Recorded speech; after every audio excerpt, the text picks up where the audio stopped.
అస్మద్గురుభ్యో నమ.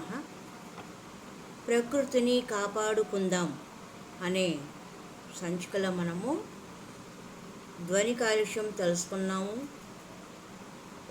గ్రహ పరికరణాలు వాటి యొక్క వినియోగాల వల్ల కూడా ఓజోన్ పొరలో పర్యావరణంలో కాలుష్యం ఏర్పడిందని తెలుసుకున్నాము. ఇప్పుడు మనము పెరిగే ఉష్ణోగ్రత వల్ల కూడా వాతావరణ కాలుష్యము ఏర్పడుతుంది, ప్రకృతికి పరిరక్షణకు కష్టమవుతున్నది అని తెలుసుకుంటున్నాం. పెరిగే ఉష్ణోగ్రత పంటలకు నష్టం. భూగోళము వేడెక్కడం వల్ల కలిగే అనేక అనర్థాలలో ధాన్యం యొక్క దిగుబడి గణనీయంగా తగ్గిపోవడం కూడా ఒకటి అని ఇటీవల కనుగొన్నారు. ఎవరు? వీళ్ళు పరిశోధకులు.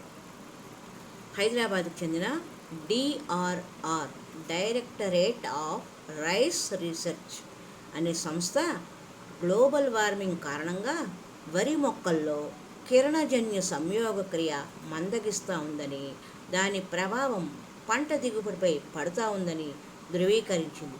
వాతావరణం వేడెక్కడం వల్ల మొక్కల్లో ఆకుల యొక్క ఉష్ణోగ్రత, శ్వాసక్రియ, కిరణజన్య సంయోగక్రియ, ఇంకా పూతపోయడం వంటి ధర్మాల్లో మార్పులను తీసుకొస్తుందని తేలింది. భూగోళాన్ని మరింతగా వేడెక్కించి ఈ విధ్వంసాన్ని ఇలాగే కొనసాగించాలా, లేక ఈ ప్రక్రియను ఇంతటితో ఆపే ప్రయత్నం చేయాలా అనేది మనమే నిర్ణయించుకోవాలి. ఎందుకంటే మన చేతుల్లోనే ఉంది కాబట్టి. పూర్వకాలంలో వరి పంట చేసేటప్పుడు మా పెద్దవాళ్ళు చాలా జాగ్రత్త పడేవారు. పసిపిల్లల్ని ఎంత జాగ్రత్తగా మనం పెంచుతామో ఆ విధంగా వరి పైరును సంరక్షించేవాళ్ళు. చీకటి అనరు, ఎండ అని చూడరు. వారికి ధ్యాసంతా ఆ వరి పంటపైనే ఉండేది. చక్కగా నీళ్లు పట్టడము, కలుపులు తీయడము, పంట కోసి ఇంటికి వచ్చేంత వరకు పసిపిల్లలను చూసినట్టు అంత బాగా దిగుబడి తీసేవారు. మా నాన్నమ్మ కాలంలో మేము చిన్నప్పుడు చూసాం. ఆ ధాన్యం చూసినప్పుడు వారి ముఖంలో కనిపించే సంతోషము వర్ణనాతీతమండి. నేడు ఎక్కడ ఉందండి? నీళ్లు లేవు, పంటలు లేవు. ఆ పంటలు కూడా, మనం తీసుకునే ఆహారం కూడా చాలా పేలవంగా, ఏమాత్రము ఒక రుచి లేదు, ఏమీ లేదు. చూడడానికి తెల్లగా కనిపిస్తాయి. మేము తీసుకునే రోజుల్లో వరి చాలా రకరకాలు ఉన్నా కానీ మంచి పుష్టిగా ఉండేవి. ధాన్యపు గింజలు పొట్టు తీయాలంటే చాలా కష్టం, అంత ఇదిగా ఉండేది. ఒక వరిని, ఒక వడ్లను తీసి దాన్ని ఒల్చడానికి కూడా మేము చాలా ఇబ్బంది పడేవాళ్ళం, అంత బలంగా పుష్టిగా ఉండేవి. ఇప్పుడు అంతా పొట్టు వచ్చేస్తుంది. అందులో బియ్యం గింజ ఉందో లేదో కూడా కనుక్కోలేము. అటువంటి పరిస్థితి ఏర్పడింది. కారణము భూగోళం ఉష్ణోగ్రత వలన పంటలకు నష్టం కలగడం.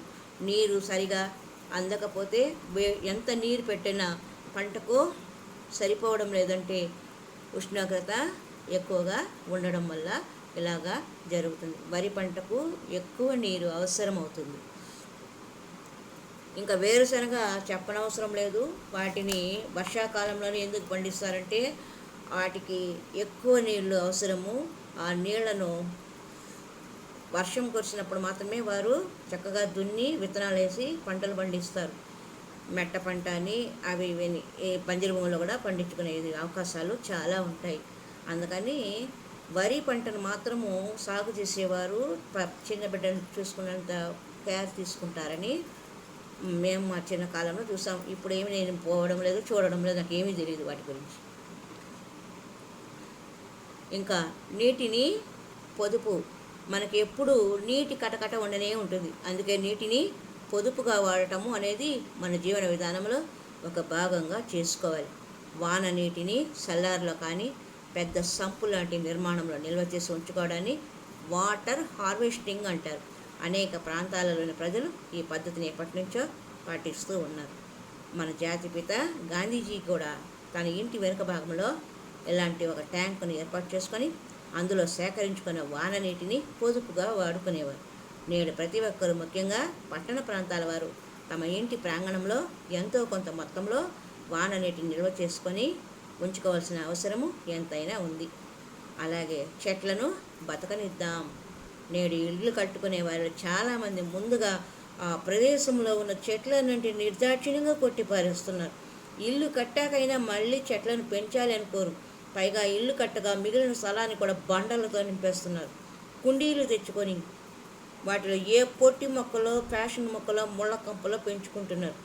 100 కుండీల్లో పెంచే మొక్కల కన్నా ఒక పెద్ద చెట్టుని పెంచడం వల్ల లేదా ఇప్పటికే ఉన్న చెట్లను బతకనివ్వడం వల్ల మనకు స్వచ్ఛమైన ప్రాణవాయువు అందుతుంది. అంతేకాదు చెట్లు రకరకాల పక్షులు తమపై గూళ్ళు కట్టుకునేందుకు అవకాశాన్ని ఇస్తాయి. ఏ కారణం వల్లైనా చెట్లను కొట్టేసే ముందు ఒకటికి 10 సార్లు ఆలోచన చేయాలి. తప్పనిసరి అయితే కొంచెం స్థలమైనా వదులుకోవాలి. ఉన్న స్థలంలో ఇల్లు కట్టుకున్నా కానీ ఒక చెట్టును పెంచుకోవాలి. ఎందుకంటే దశపుత్రో సమో ద్రుమః అన్నారు. 10 మంది కొడుకులతో సమానము ఒక చెట్టు అన్నాడు. ద్రుమము అంటే ఒక చెట్టు. ఒక చెట్టును పెంచుకుంటే అది మనకు ఎంతో పనికి వస్తుంది. అన్ని విధాల ప్రయోజనాన్ని కల్పిస్తుంది. మంచి గాలిని ఇస్తుంది. అది ఆహార కాయగూర పొలంలో లేదా ఆయుర్వేద వైద్య సంబంధమైన వృక్షమైతే మనకు మంచి ఉపకారి. కాబట్టి ఇంటి ముందు ఒక చెట్టు అయినా పెట్టుకోండి. మంచిగా పూల కుండీల్లో ముళ్ళ కంపలు పెట్టుకొని ఊపిరాడకుండా ఇబ్బంది పడే బదులు ప్రకృతిని కాపాడుకునే భాగంగా ఉష్ణోగ్రత తగ్గించుకోవాలంటే ఇంటి పరిసర ప్రాంతాలలో మంచి చెట్లను పెంచుకోవాలి. ఈ రోజుల్లో వాడుతున్న వస్తువులో ఏదైనా పాడైతే దాన్ని బాగు చేసుకోవాలనే ఆలోచన ఎవరికో కొందరు తప్పించి మిగతా వారికి సాధారణంగా రావడం లేదు. డబ్బున్న వాళ్ళు ఒక మాదిరి, సంపాదన ఉన్నవాళ్ళు ఒక వస్తువు పాడైతే దాన్ని పడేసి లేదా ఇంట్లో మూలక నెట్టేసి వెంటనే మళ్ళా అలాంటి కొత్త వస్తువుని కొని తెచ్చుకుంటున్నారు. మన పర్యావరణానికి పెద్ద ఎత్తున కీడు చేసే అంశాల్లో ఇది కూడా ఒకటి. ఒక వస్తువు ఏదైనా పని చేయలేదనుకోండి, దాన్ని బాగు చేయించడానికి ఓపిక తగ్గుతుంది లేదా చేసేవాళ్ళు లేకపోవచ్చు. ఆ వస్తువును పక్కన పడేయడము, మరి ఒక కొత్త వస్తువును తెచ్చుకోవడం, ఇలా చేయడం వల్ల కూడా పర్యావరణానికి ప్రమాదము అని చెప్తున్నారు. రేడియోలు, టీవీ, కూలరు, కుక్కరు, ఇస్త్రీ పెట్టే సీలింగ్ ఫ్యాన్ ఇలాంటివి ఏదైనా పాడైంది అనుకోండి, మన ఇళ్ళల్లో బోలెడన్నీ ఉంటాయి. ఒకటి పోతే మరొకటి ఏటా కొత్తవి మార్చిన ఫ్యాషన్ అయిపోయింది.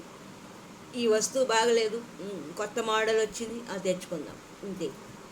ఇలాగ జరగడం వల్ల పర్యావరణాన్ని మనమే పాడు చేస్తున్నాము. కాబట్టి ఆ ఉన్న వస్తువులనే బాగు చేయించి వాడుకునే ప్రయత్నం చేస్తే పర్యావరణాన్ని కాపాడే భాగంలో మన వంతు సాయము ఆవగింజ ఉంటుంది. చెట్లను పెంచుకోవాలి. ఒకటైనా పెద్ద చెట్టుగా ఒకటి పెంచుకున్నా ఇంటి ముందు చాలు. ఇంటి పరిసర ప్రాంతాలలో ఎక్కువ చెట్లు పెట్టడానికి అవకాశం లేదనుకోండి, కనీసం కొన్ని మొక్కలు, మంచి మూలికలు అంటే ఆయుర్వేద మూలికలు కలిగిన మొక్కలు, పండ్ల మొక్కలు లేదా పూల మొక్కలు అలాంటి పెద్ద చెట్టుగా పెట్టుకున్నామంటే, వేప చెట్టును కొట్టేస్తున్నారు. ఒకప్పుడు వేప చెట్టు ఉంటే ఎంత మంచి ఉండేది, ఇప్పుడు లేదు. అంతే. ఏమంటే ఆ స్థలంలో ఒక బిల్డింగ్, ఒక అపార్ట్మెంట్, ఒక స్కై స్క్రాపర్ ఏదో వస్తూ ఉంటాయి. హరి ఓం తత్సత్.